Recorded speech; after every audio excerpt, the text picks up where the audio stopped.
Ya, terima kasih Anda masih menyaksikan Gapai Kemuliaan. Kita lanjutkan kembali pembahasan kita bersama Kiai Haji Muhammad Faiz. Nah Kiai, kita ke topik selanjutnya. Ini soal sedekah Kiai. Apakah boleh sebetulnya kalau kita bersedekah tapi kemudian ada tujuannya yang duniawi begitu ya Kiai ya. Misalkan kita bersedekah supaya sehat, kita bersedekah supaya ditambah rezekinya misalnya gitu. Apakah boleh sebetulnya Kiai? Jadi ini harus bijaksana sekali Mbak Eva. Pada tingkatan syariat itu dibenarkan semuanya Mbak Eva. Karena dalilnya juga begitu. Kata Nabi, dawu mardokum, obati orang-orang sakit di antara kalian tuh bisodakoh, dengan sedekah. Nah ini artinya apa Mbak Eva? Bahwa semua ibadah yang kita lakukan itu bukan kita mengharap balasan duniawi. Tetapi itu bagian dari jalan dan ketaatan yang diperintahkan oleh Allah.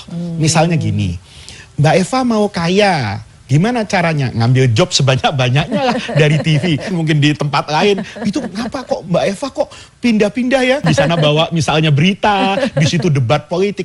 Itu kan tujuan Mbak Eva untuk kaya. Walaupun belum tentu kaya.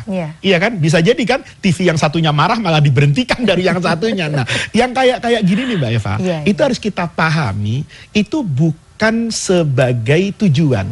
Tapi ini adalah hukum sebab dan akibat. Nih, saya misalnya sakit kepala, minum obat. Itu kan karena saya sebab minum obat, berakibat saya sehat. Dari mana ini? Dari hukum Allah. Yang menyembuhkan saya itu Allah. Tapi Allah bikin aturan, kalau mau sembuh, berobat. Lihat nih. Kalau begitu, bisa nggak saya berobat dengan Al-Quran? Pertanyaannya, apa ada larangan di sana?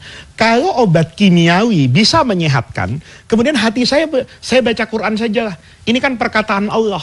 Ini kalam yang mulia, ini hidayah, ini menyembuhkan penyakit rohani saya. Saya mau baca Quran aja, saya mau hatamin Quran.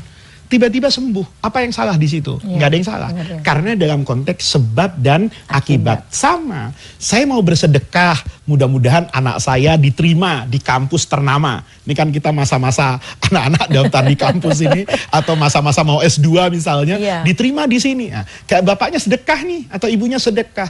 Bukan manfaat duniawi yang kita tuju, tapi kita sedang mencari taat kepada Allah. Apa taat kepada Allah? Menyekolahkan anak. Ya, menyekolahkan anak, anaknya jadi pintar. Itu perintah siapa Mbak Eva? Allah kan. Nah, jalan ke sananya gimana? Sudah ikut ujian iya, cari beasiswa iya, bapaknya nabung 10 tahun sudah. Nah, kemudian dikatakan, ibu mau sedekah anak. Mudah-mudahan dengan barokah sedekah ini, kamu lulus nanti bisa S2 di kampus A misalnya. Nah, yang kayak gitu tidak ada larangan dalam agama Mbak Eva. Satu. Tapi yang kedua, kalau mau naik derajat yang lebih tinggi. Nah, ini yang susah, ya kan? Kita ini Mbak Eva masih pada derajat yang tenang menunggu hasil. Belum sampai derajat yang tenang sekalipun tanpa hasil.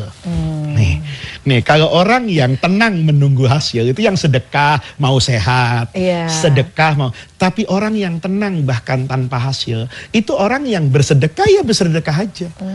Ya, Allah mau kasih saya lulus, itu urusan Allah. Saya bukan berarti kemudian nih Mbak Eva ya, dia nggak bekerja. Ini salah loh. Tasawuf yang benar bukan begitu.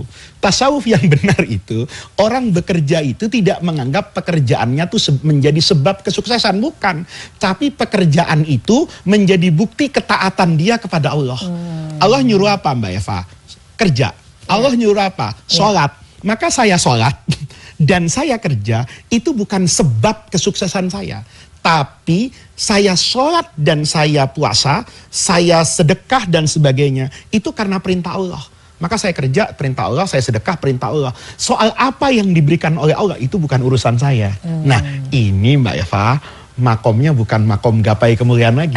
Sudah sampai pada makom mulia. Kalau kita ini masih menggapai. Nah, jadi kalau masih menggapai itu para pemirsa, bolehlah bersedekah. Niatnya untuk yang baik-baik ya. Ketentraman rumah tangga, kesehatan anak-anak misalnya, terbukanya pintu rezeki. Itu diartikan sebagai hukum sebab dan akibat. Kalau saya melakukan sebab yang baik-baik, maka saya berakibat yang baik-baik. Sebab yang baik itu sedekah. Sebab yang baik itu tahajud. Mudah-mudahan dapatnya juga yang baik. Tetapi kalau mau naik lebih dari itu, tahajud ya tahajud. bekerja ya bekerja, sedekah ya bersedekah. Apa yang didapatkan itu semua adalah karunia terindah dari Allah.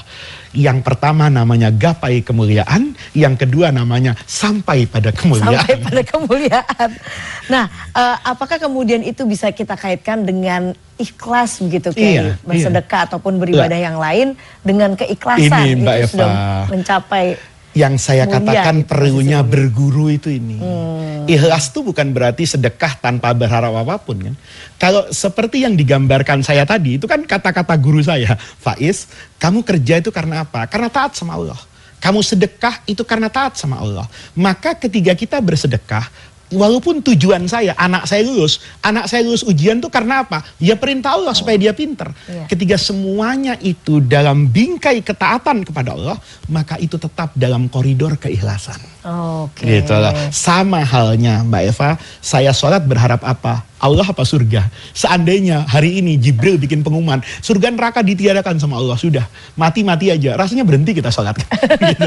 Nah, ketika kita sholat masih berharap dengan surga, itu tidak mengganggu keikhlasan. Kenapa? Meraih surga itu perintah Allah.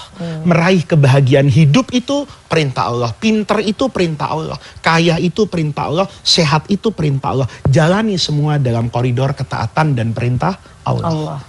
Baiklah, Kiai, kita akan bahas topik lain, tapi kita akan break terlebih dahulu.